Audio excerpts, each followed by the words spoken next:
Okay, so I thought it'd be appropriate to show you that in July we chose Vancouver as our destination for our board of directors meeting. We held it at the Pinnacle Hotel, Vancouver Harbourfront.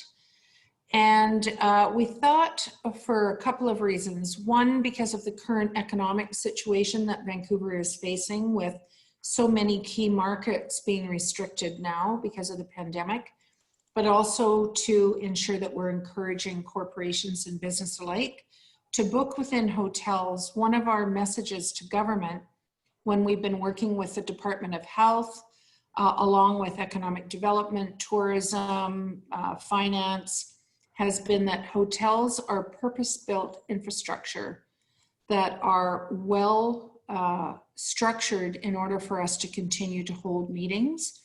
We have been really engaged with raising the limit of 50 people. And currently we have not been successful, as I'm sure all of you will have recognized yesterday with Bonnie Henry's announcement that they're keeping that restriction. So the webinar that we've put together is a series of slides that have the content from the questions, Nicole, that you brought forward on behalf of your colleagues, and then a couple of additional points of information that we have. I'll run through the slides and then we'll have a Q&A time. So if you have questions, please make notes. And we're really happy to make sure that we answer as many questions as we can. If there's anything that we can't answer, we will go back and actually consult with our partners in the ministry or with WorkSafe BC on behalf of industry. So I just want to back up and acknowledge those of you on the call that really stepped forward in March when we realized that as an industry, we needed to take control and develop workable operation guidelines that would be compliant, but also inform the Department of Health on the way that we can actually continue to practice health and safety protocols that operationally were not too restrictive, but that were compliant with the COVID understanding and education. So those have already been updated and changed 5 times, I think, since they were originally approved. And every time that there is a change, they reach out to us and we ensure that as a central clearinghouse almost on the BCHA website is where they sit. They also sit on BCCDC. So we do have PHO gathering and events on our website and on BCCDC, and that's where you need to be looking. They are a foundational best practice guideline. So you can go above and beyond as a brand if that's what your choice is, but they are scalable best practices, and they were intended to be scalable because we actually, when we're looking at developing the best practices and protocols, we're doing so on behalf of all fixed roof accommodations in the province, which includes motels, lodges, inns, hostels, and then of course hotels with all different ratings. So, you know, from 1 star to 5. Our overarching principles. Now this is important as an intro. Those of you who are writing contracts that are sending confirmation emails, booking groups and meetings, one of the most important things that you do is evaluate pre-arrival communication. And are you making sure that you're educating the group or the people that are arriving so that they know what to expect? Physical distancing is the #1 thing that we need to make sure to do, because it is the single most thing that we can do that would limit spread of COVID should it be there. And we of course won't know if COVID is there because it takes up to 2 weeks in order for it to show its horrible face. So physical distancing is most important.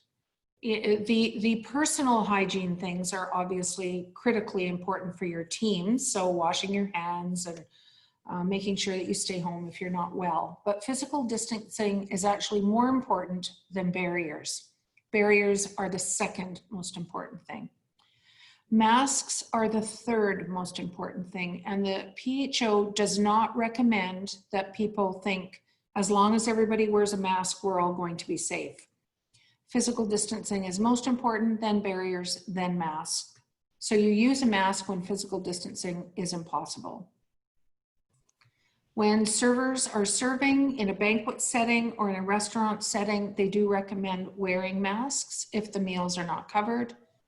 Temperature checks are not recommended. I know some of you on this webinar, your brand has determined that temperature checks on arrival are a standard protocol. There's nothing wrong with that, but there is no science to determine that a temperature check is reliable, nor that it mitigates the pandemic or the spread of COVID.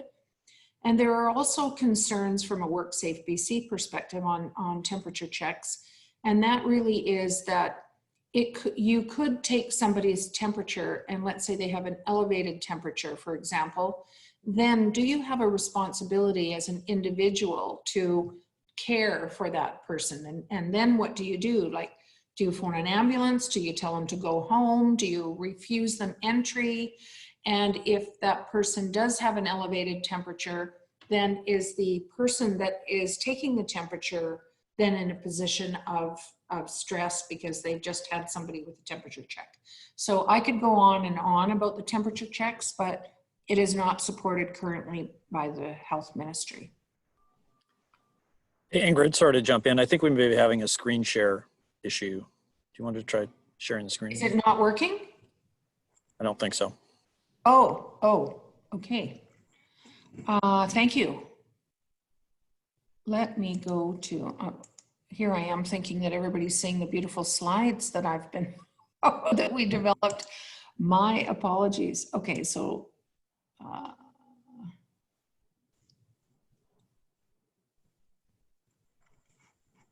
okay, now can you see my slides? Yep.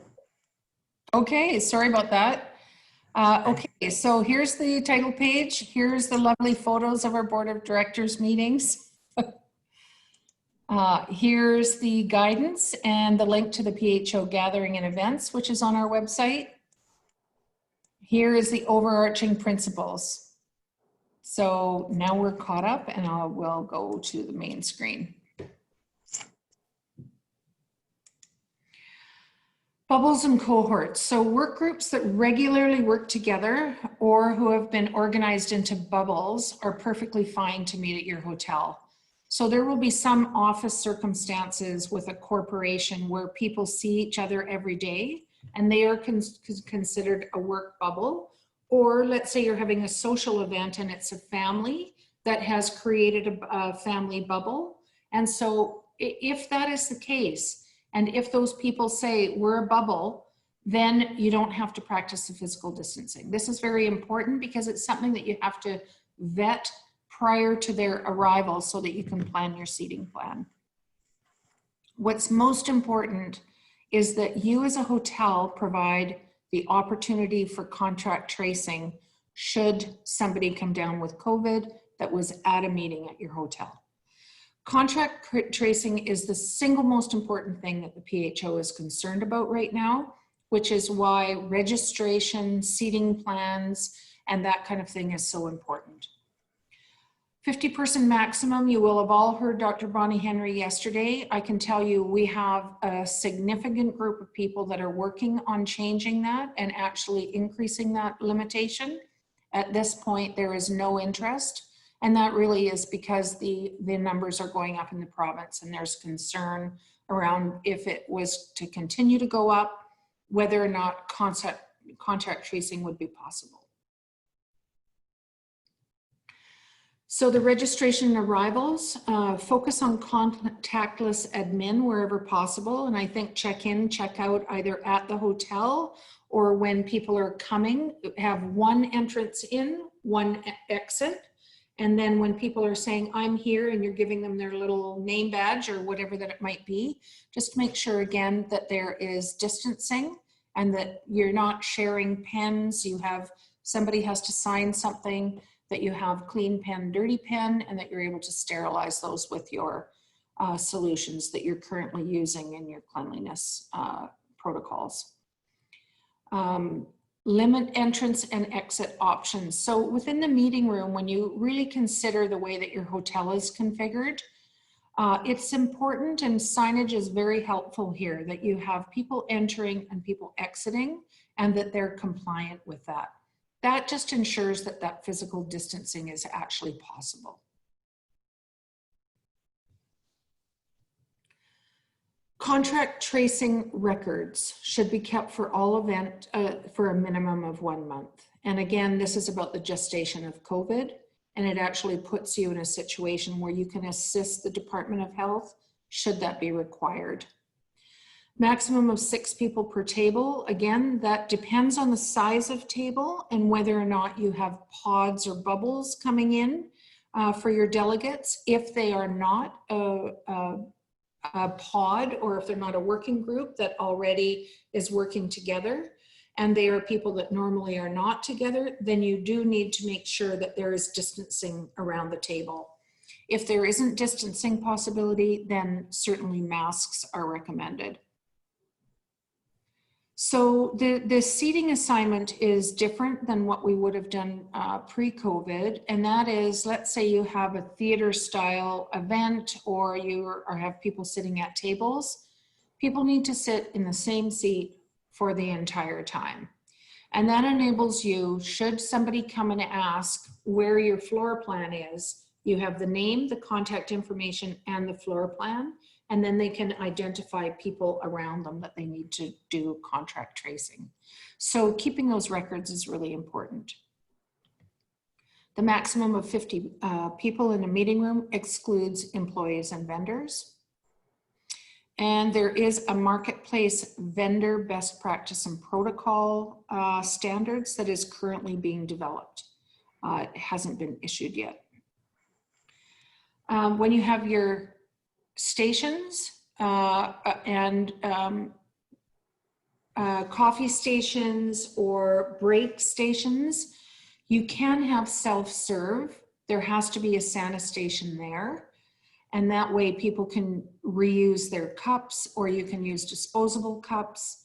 And when you have meals, again, it is best to have your servers serve the meals, or have a barrier between your employees and the guests that are helping them, that are at the meal table.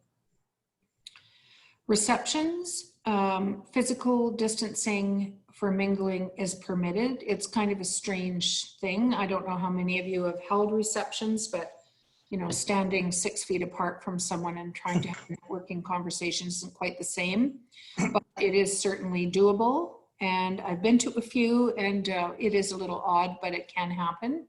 Again, tracing logs of everybody that is there at the reception is important.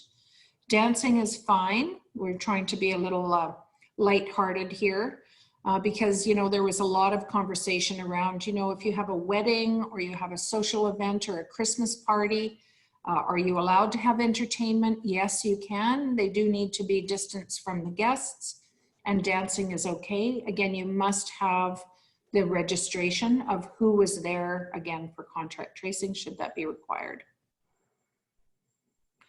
Washrooms, so we had a good conversation about shared washrooms. If you have a bank of meeting rooms whereby you can host 50 people with the current distancing protocols, and different groups break, they can use that shared washroom, and that again is because you can contract trace. The update of the protocols that came out the week before last about no shared spaces was specifically for restaurants and nightclubs. So you can't have 2 different groups in a restaurant or a nightclub sharing the same washroom. And that's just because it's a completely different configuration. So I think this was really something when you're looking at booking multiple small meetings that is very helpful. Again, it's important for the cleaning standards within your washroom facilities on your convention floors to have that sheet where it says how often that it's cleaned and somebody's signing off. WorkSafe BC will look for that. And so that's really important that you do have heightened cleaning and timing there for washroom cleanliness. If you can make the meetings break at different times and clean between the meetings, going to the washrooms, I think that's probably optimal, but it is built within the, it's not built within the communication.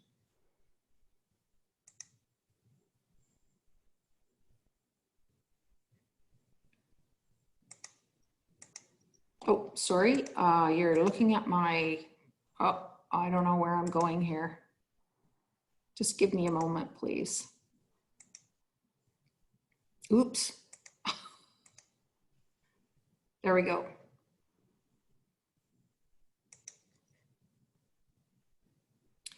So next steps, best practice guide specific for your hotel.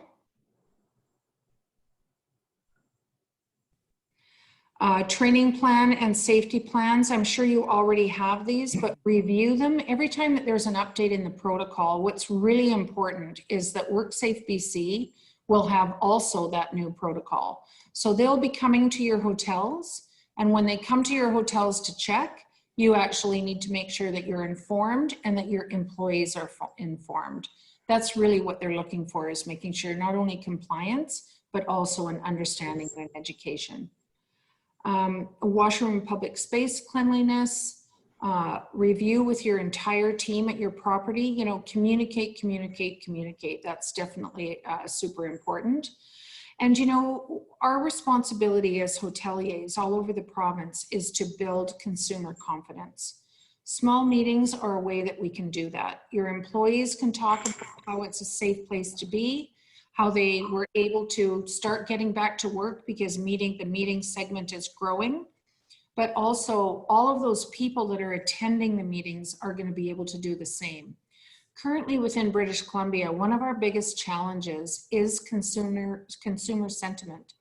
And that isn't just the traveling public for leisure, but also for corporate meetings. And certainly I know everybody on the call, you're seeing that, you know, that it's a fraction of what your business would have been pre-COVID. And so our goal is that we can ramp up this segment, maybe the first segment that we can actually get some wins from, to then be able to regenerate some of those other segments that we're all hoping will come back.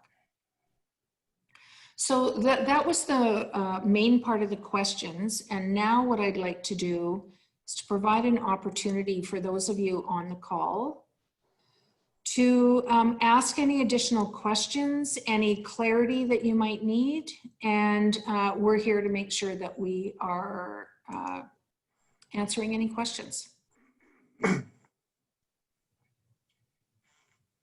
Ingrid, it's Vijay. Can you hear me? I can, Vijay, yep. Oh, wonderful.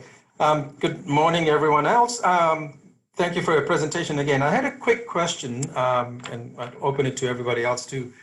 Just the contact tracing that you're talking about, obviously we'll manage it with our clients, etc. But is everyone getting individual attendees to sign off on a waiver as well?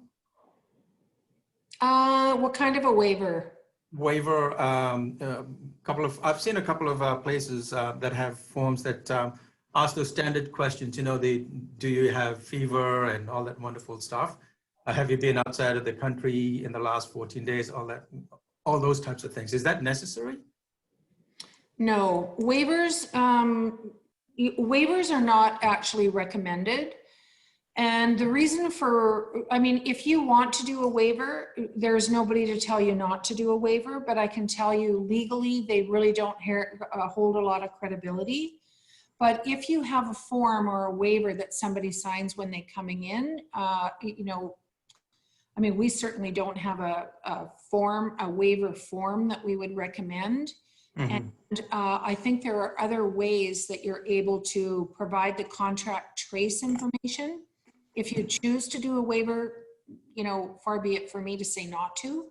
I just really would recommend that why a waiver and why not a registration format where people are understanding, you know, you could have something that people, when they register for your event, detail the structural limitations and responsibilities they have, which is, you know, your seating, you'll be provided your seating plan, please ensure that you maintain that seat throughout the meeting this afternoon. Whatever those other things are that you're doing within the meeting. So it could be an information communication versus something that would potentially limit liability, because I from everything I've heard, it won't. Okay, all right, thank you. I'm glad to hear that, because it would have been hard to manage in the first place. So for hotels, as far as we're concerned, the most important thing is having that contact tracing information, right?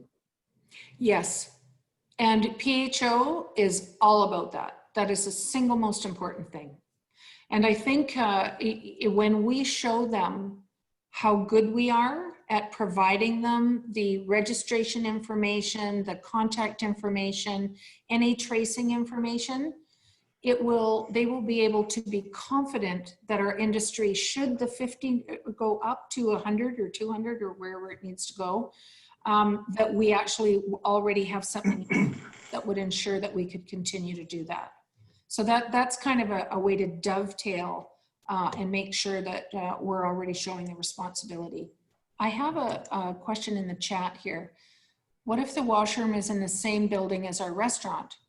Restaurant bathroom shared with meeting space. That's a great question. In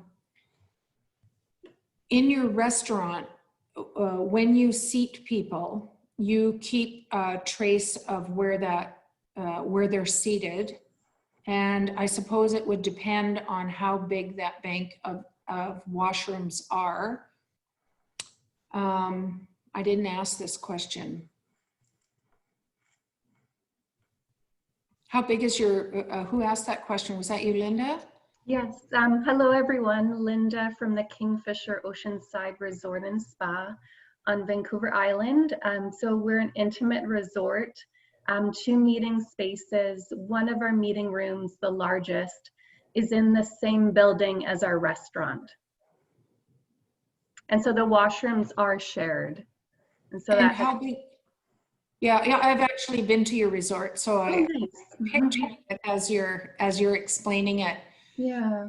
My recommendation is that if you make sure that you can contract trace and that everybody was there at a certain time in both your restaurant and your meeting room, that you're compliant.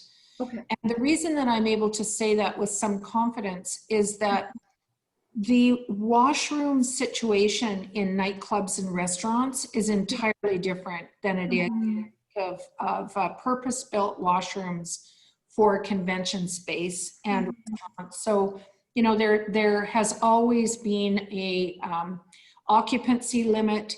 There's always been, you need so many washrooms for so many people.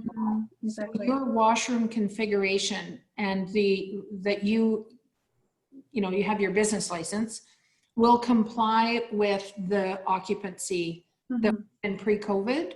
Yes. Your occupancy due to COVID is probably half of what it was previously.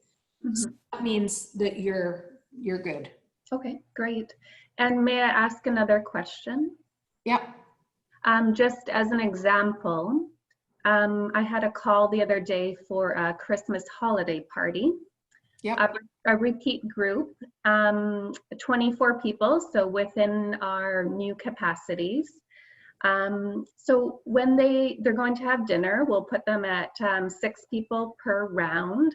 I've mentioned to them no cocktail receptions because I wasn't sure about that. They are saying they're within each other's bubbles. So because they're in the same office, they're in each other's space. Yep. So are they allowed to stand up and talk within 6 feet, or do we? Yep. Linda, if they're in a bubble, and you have a pre-arrival piece of information that whoever the organizer is that signs off that these people are in a bubble, you can have a reception, they can dance, they don't have to be distanced at the table because they're in a bubble. Okay. If they're not in a bubble, then you have to adhere to the distancing regulation. Okay. So I'll just have the event organizers sign like a liability assurance form. It is It is a They law are, firm, so the organizer is telling you that they are in a social bubble. yes. The attendees are in a bubble, and Yeah. therefore you are dealing with them as a group that is like that. Okay, great. And meetings and events can go until 11 o'clock, or can they go Meetings and later? events can go 24 hours. There's no time limit on meetings and events. Okay, perfect. Thank you so much. You're welcome.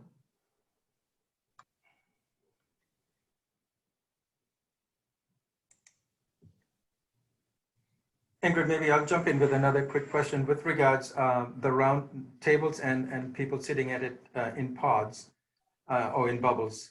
So when we're doing a corporate meeting, let's just say for 25, 30 people on rounds, from what I understand, if the people at that round table, the 6 people are in a bubble, like from the same accounting area, whatever, and that's established, they can sit there and not observe the social distancing. But if there are 6 people at that table that do not know each other, then either you have to have the social distancing or everyone has to be wearing a mask. Is that right? That's right. Okay. Ingrid, I have one question. Greg from Hotel Vancouver. Hi, Greg. Hi. Thank you very much for everything. It's very helpful. It's answering a lot of questions. Really appreciate it. So if we have a wedding and say there's a family bubble of 10, can those 10 people sit at a table, or is 6 still the maximum? No, family bubble can sit together as 10. Okay, so 6 is just the maximum if they're not in a bubble. And That's that right. table, so if it's a lunch and we have 6 people that don't know each other, then that table probably can't be a round table, right? Because there's no way to give everyone 6 feet of space at a large round table if it's set for 6. So then do we need to look at different table options, like going to a larger boardroom or limiting? Harvest table or, Yeah. you know, one of the things that's really important is that you understand you're the experts. It's your operation and you know what you can do and what your room can configure. The last thing we want is somebody within the Department of Health trying to help us set up our tables. Right. I hope you understand why I'm saying that. So I appreciate the question, and I think what is really important is that when you look at the tables, and then now, I mean, it's very complex because you're going to have bubbles that say, okay, me and my 3 friends, so there's 4 of us that are a bubble, and then you're going to have people that are 10 people in a bubble. And you know, that poses a real challenge when it comes to catering and meetings and social events. Yeah. But it is much better that you can book that business and that you can provide the information that you need to, and be confident. If you're, what I would do if I was you, if you're not sure, ask the question, and we're here as your resource. This is our job. And if we don't know the answer, we'll find out the answer, but always err on the side of caution. That's what I would suggest. And make sure you keep those records of who was there, just in case. Okay, thank you. That helps. Yeah, all of those beautiful setups where you have the ballroom and everything is the same, probably not going to happen for a while. I have another question here. Is there a number limitation to bubbles or cohorts? And are you able to send us the presentation slide? We'll definitely send you the presentation slide. We actually feel that the information in the slide deck would be helpful to hotels all over the province. And so we will send it out in our communique. We'll have it on our website. The recording will be there as well. And then we'll just continue to update it as guidelines change to make sure that you have the latest information. Okay, now the question was, is there a limit to the size of the bubble? I don't know that answer. So Carissa, you're online. Let's confirm that as one of the follow-up questions. My instinct tells me that there is not. So if you have a company that meets, that everybody, 30 people are in an open pen system and have always been working together since the beginning of COVID, and so they've all been exposed, then that would be a bubble. If you have a wedding, and all of those families or units are interconnected, again, that's a bubble, but allow us to confirm that. That's an important piece to confirm. I have a couple of questions, Ingrid, if that's all right. Shona from the Fairmont Chateau Whistler. Yeah. So if a group is 100 coming to our hotel, are they allowed to be in 2 separate meeting rooms on the same night using separate washrooms? They don't have to use separate washrooms. Yes, Okay. they can be in, so Shadow Whistler, I know well. Yes, you can have 2 meetings of, okay, so you're saying 100 people in one meeting and you're going to divide them, put them in 2 separate meeting rooms. Yeah. Even for a dinner, perhaps, because Christmas parties or anything like that. Yep, completely fine. Perfect. And then we are very much looking ahead to Christmas because that's what everybody Shadow Whistler is focusing on. We generally, Christmas Day and also during our festive period, we do kind of like a pop-up restaurant in our meeting space because we just don't have enough outlets to accommodate people at Christmas. Yep. Do you think anything like that would be possible? If they had dining reservations, they ordered off of a menu, they paid at the end. We're having that struggle right now to think of ways to accommodate Christmas. So are you able to physical distance them in groups? So I think what you're talking about is what we would have referred to as almost, well, there's 2 things. One is, so as an extension of the restaurant, you would set small tables, maybe 4 people. And so because your restaurant's already full, you'd have a meeting room that might have, well, it could not have any more than 50 people in it. Yeah. And so when I'm thinking about it, you'd probably have to do seatings versus every 15 minutes kind of thing. Yeah, because the Mallard gets too busy, for instance, and so we do a pop-up Nutcracker lounge. So, and there's crafts and such inside of our banquet space. I'm just wondering if anything like that would be possible. Do we have to keep it to 50 people or can they flow through? No, I think I would suggest that the room would have to have a maximum of 50 people at any given time. Yeah. Okay. So if I were you, I would be managing seatings. Okay. And if you were managing seatings, I know it's kind of different. Well, maybe you don't have to do seatings if you're able to manage the flow and the distancing, entrance, exit, service, distancing from others. That 50 people is a really important piece. So you need to manage the room. And I know your rooms, you could fit a lot more than 50 people. Yeah, definitely. And our Christmas dinner is going to be interesting because we always do the whole McDonald ballroom for Christmas. Yeah, I know. There's a lot of hotels like yours that do that. So that is gonna be a challenge.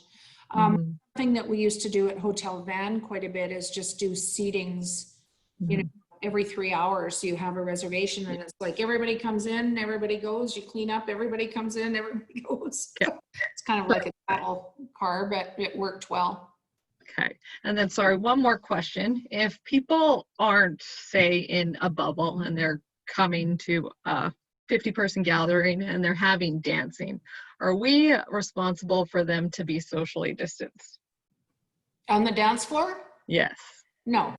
Okay. Perfect. No. Okay. That is really all I had. Thank you very much. Great. Thank you, Shona. And thanks for all of your work on the work that you've been doing on meetings and protocols and everything, and just acknowledge you stepping up. Thank you.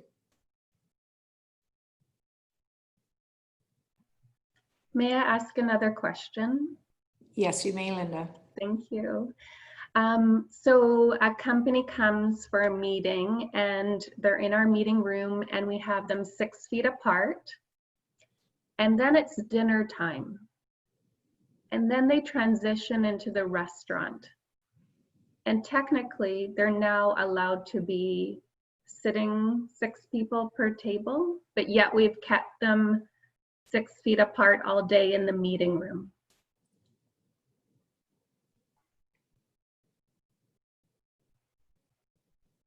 Okay, are you wondering how you're going to explain that kind of seemingly idiotic thinking?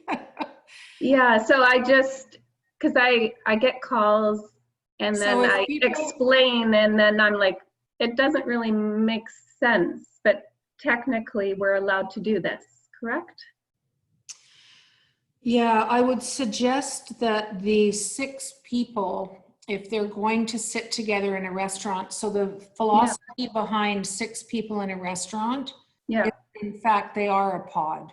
I know. Just put 6 strangers together in a restaurant and say, okay, now you guys are a pod. Yeah. So the thinking is that if they were in a meeting room and they were physically distanced, they're Yes. physically distanced because they do not know each other and they are Yes. not a pod. That's But correct. you can't then take those 6 people and not distance them in the restaurant. Yeah, Am I answering the question? yeah. Yeah, for sure. So I guess for the restaurant evening, then they need to stay in their 2s, or if they are even. Yep. Okay. And it's a great question, Linda. This pandemic has really heightened personal responsibility. Mhm, We all hold it, and all of your guests hold it too. mhm. So, the important part of making sure they don't come if they're not feeling well, that they will adhere to your guidelines, that they have read what is expected of you or of them, those kind of things are much more stringent than they were before. And anybody coming to a Christmas party, we all know what happens at Christmas parties. All of a sudden, everybody's your best friend, and, it gets kind of difficult. But the idea that strangers must be physical distanced is for their own safety and security. Oh, for sure. And what I would recommend is that if you have a table of 6 people that have been in a meeting room all day and that now they're going for dinner, maybe you need to serve them dinner in the meeting room. Yeah, for You sure. need to keep them together in the restaurant, or say, okay, does any of you know each other? Because that will allow you to configure appropriately. Mhm. You can't just put them in a pod all of a sudden, No. because you've been together. For sure. Okay. And as much as I hate to say this, but it is true, Santa stations, make sure Mhm. you've got them all over the place. Yeah, we do. Yeah. Thank you.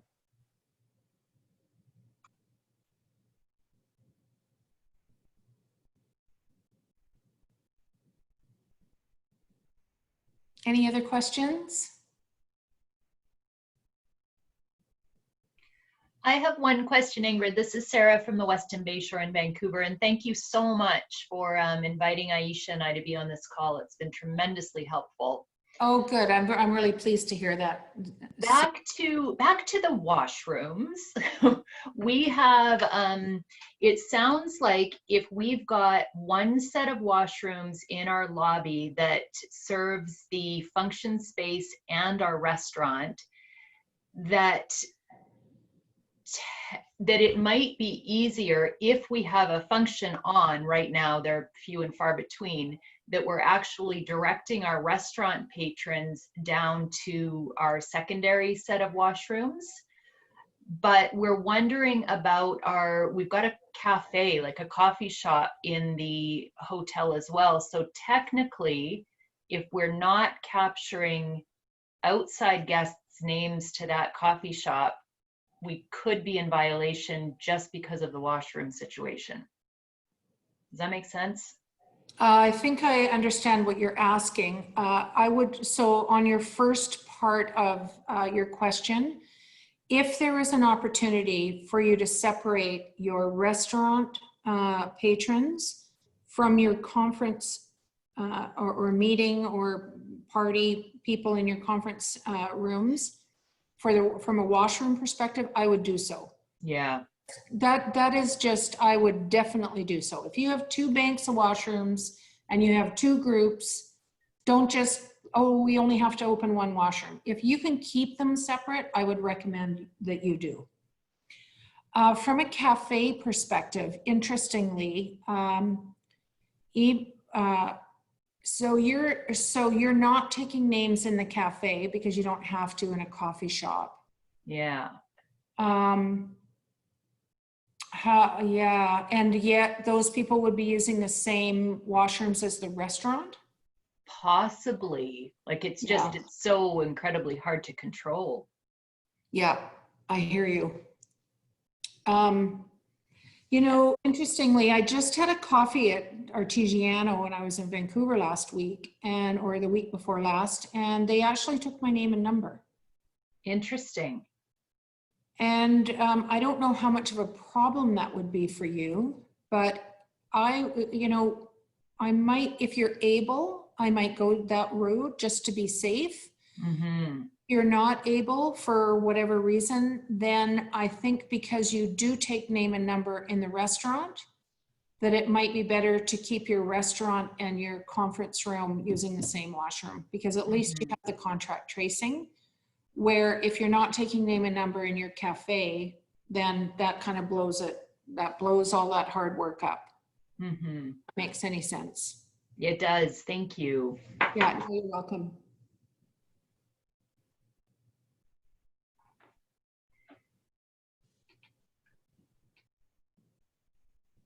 Any other questions?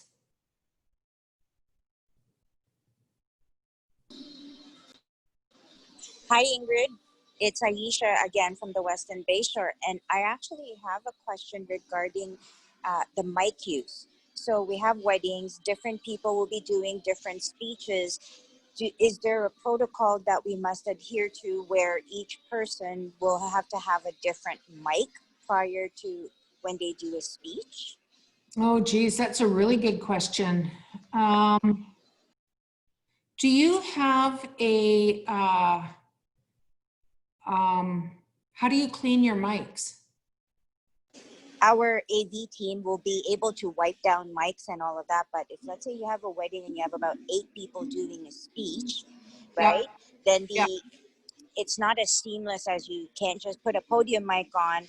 The additional cost of having extra mics on hand would probably have to be passed on to the couple or the group, right? And the execution of switching mics in between speeches will also have to be considered. So there is a way for us to clean it. It's just, I'm just wondering if there is a protocol that we have to follow, since I've seen it in some of the public health order updates about the cleanliness of AV equipment. Great question. And I'm sure this is relevant to everybody. I would suggest that that you contact the AV company, find out what they're using, and tell them that the microphones and the equipment needs to be sterilized between people. And it might mean that you have 2 lapel mics, or that you have 2 mics instead of 1. And that they, depending on how they can they just take a Santa wipe with the cleanser on it and turn it off, you know, give it a good wipe and then give it to the next person? Or do they need to take a moment, clean it, and then put it on the next person that's going to speak? I think operationally, what makes the most sense to you so that you're confident that that mic is clean is what is important. I would suggest having, 8 mics instead of 1 is completely prohibitive. And we all know how much AV costs already. But I also think that there's an understanding in the public today that if they see you cleaning, like I'm often saying, all the cleaning in a hotel, we used to pride ourselves that nobody would even see these amazing people that cleaned behind the scenes. And it was kind of part of our pride of excellence of service. And now it's kind of completely flipped on its head, where it's like the more people that you can have in a hotel that are seen cleaning, the more confident the consumer and everybody becomes. So I think in some ways, when it comes down to events or weddings or cleaning mics in front of people, I actually think that's a good thing. They see it happening. They understand that you have their safety in hand.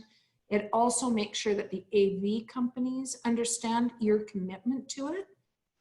But I don't think all of a sudden, you know, quadrupling the AV expense is the right way to go either. So if there's a way to clean it, make sure that it's done, and the AV company or your banquet captain or whoever actually is the conduit between the AV company and your events team.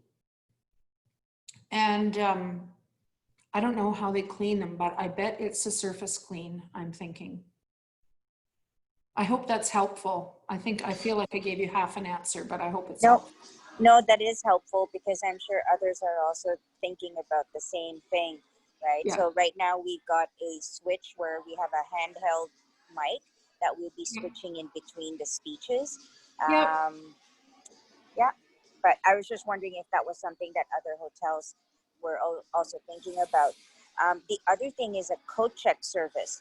As we get into the colder season, the question is coming up is, how do we do coat check with all of the coats potentially maybe together in a coat rack? Mm-hmm. Yeah. Boy, you really have some tough questions. I'm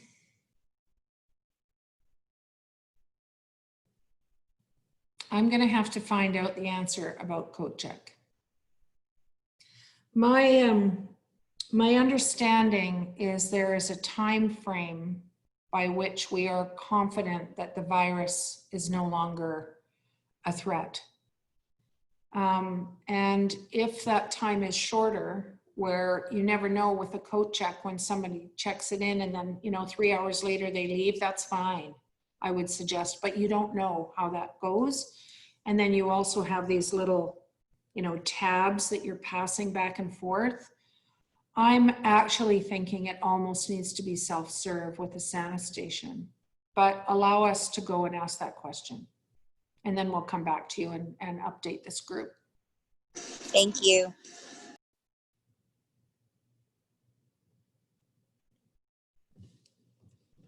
There's been some excellent questions today. Anybody else? Nicole, let me just reference one of the questions that you had, and I think it was from the team at the Empress about transportation. And I just want to make sure that my answer was that they were able to find the protocols for transportation, and that the companies that they deal with were comfortable and confident that they had it under hand. I do know that those protocols have been around since, you know, we actually introduced them in April or March or April along with ours. So just to check back there. Kimberly's left the this webinar today, but she did say she did find the answers I asked her. So. Oh, good. Okay. Thank you, Nicole. Thank you. Great. Well, it's been a pleasure for us to connect with all of you, and you know, don't be shy. This is what we do. It's really important to us that all of you, you know, have the info you need, and that the more people that can meet and have Christmas parties, let their hair down, do whatever they're going to do in our hotels, the better. You know, we understand how dire the circumstance is for you. And like I said earlier, the more confidence that we can grow in the market, the sooner we're going to get back to work in a, you know, I don't know what it's going to look like, but hopefully more similar to what it was last year than what it is this year. So reach out to any of us at any time. We'll continue to update. Quite happy to have another call like this if required. Carissa will send out the slide deck to all of you and the recording. And just keep in touch and just know that we're here on your behalf and we're doing our best as well. And we all know that the circumstances are difficult. So it's important that we're maneuvering them together. Thanks so much, Ingrid. Thank you so much. Great. Thank you very much, Ingrid. Very Thank you so much. Okay, bye. Take care. Bye, everybody. Thank you.